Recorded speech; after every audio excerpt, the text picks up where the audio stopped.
ఆత్మహత్యలో భారతదేశం టాప్. ఇది తాజాగా పత్రికలో వచ్చిన వార్త, లెక్కలు కడుతున్నటువంటిది. ఇక్కడే పాయింట్ ఏంటంటే మెకానిజం మిస్ అవ్వడం అన్నటువంటిది ఈ దేశంలో ఎదురవుతున్నటువంటి సమస్య. భార్యతో భర్తకో, భర్తతో భార్యకో విభేదం వస్తే ఎవరు పరిష్కరించాలా? కుటుంబం. ఆ కుటుంబం ఇప్పుడు కలిసి ఉంటున్నారా? ప్లస్ అమ్మాయి వైపున వాళ్ళకో తల్లిదండ్రులు, అబ్బాయి వైపున ఈడ తల్లిదండ్రులు. ఇద్దరికీ ప్రేమ ఉంటుంది, కానీ ఏదో ఇగో ఉంటుంది. ఇద్దరూ రెచ్చగొడతారు. ఫైనల్గా ఆ తర్వాత బాధితులుగా మారినప్పుడు ఏం చేయాలో తెలియదు. ఆ తర్వాత ఈ గొడవంతా అయిపోయాక చూస్తే ఒక్కసారి శూన్యంగా కనబడుతుంది. అట్లాంటి సందర్భంలో ఆత్మహత్య చేసుకునే పరిస్థితి వస్తే వాళ్ళకి కౌన్సిలింగ్ ఇచ్చేవాళ్ళు అసలు కౌన్సిలింగ్ తీసుకోవాలన్నటువంటి పరిస్థితి లేదు. అట్లాగే చదువులలో పక్కన ఉన్నటువంటి వాళ్ళకి 990 వచ్చింది, నీకు 500 ఏంటి, 600 ఏంటి అని ఎక్కిరించేటటువంటి లేదా తిట్టిపోసేటటువంటి, తన్నేటటువంటి తల్లిదండ్రులు, వెటకారం చేసే బంధుత్వాలు.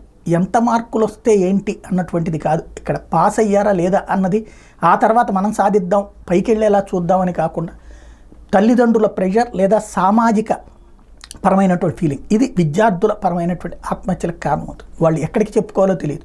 అది నీదే తప్పని మాట్లాడేటువంటి బంధువులు ఉంటారు తప్పించి ఏం పర్లేదమ్మా అని చెప్పేటటువంటి వాళ్ళు ఉండట్లేదు.